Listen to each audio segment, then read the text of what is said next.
గురుగారు, సీతాదేవి మాయలేడిని అడిగినప్పుడు రాముడు ఆపదను గుర్తించలేదంటారా? ఆదౌ దేవకి దేవి గర్భ అంటూ భాగవతం, ఆదౌ రామ తపోవనానుగమనం అంటూ శ్రీరామాయణం ఏకశ్లోకి. సీతాదేవి స్వర్ణ జింకను చూచి మోహపడింది, అడిగింది. రాముడు మానవుడు కనుక ఇల్లాలు అడిగిన కోరికను నెరవేర్చే ధర్మం తనది కనుక వెంట పరిగెత్తుకు వెళ్ళాడు. ఖరదూషణాదులను త్రిశూలుడితో సహా సంహారం చేసే సమయంలో సీతను దూరంగా ఉండమని చెప్పి లక్ష్మణుడిని సీతకు రక్షణగా ఉంచి తానొక్కడే యుద్ధం చేశాడు.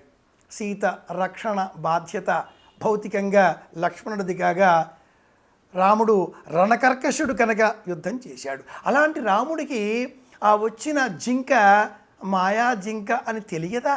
రాముడు ఇక్కడ మర్యాదా పురుషోత్తముడు మానవుడి వలె ప్రవర్తించాడు. మనం కూడా నేర్చుకోవలసిన అంశం ఇది.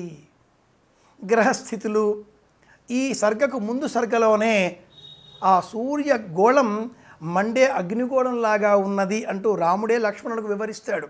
గ్రహ పరిస్థితులు మారబోతున్నవి సుమా అనేటటువంటి భావన, గ్రహణం రాబోతున్నది అని చెప్పేటువంటి వివరము, శని బుధుల యుతి ఇలాంటి జ్యోతిషపరమైనటువంటి సంబంధాలతో రాబోయే ప్రమాదాన్ని కథాసూచనకు అనుకూలంగా మహర్షి వాల్మీకి వివరించి ఉన్నాడు.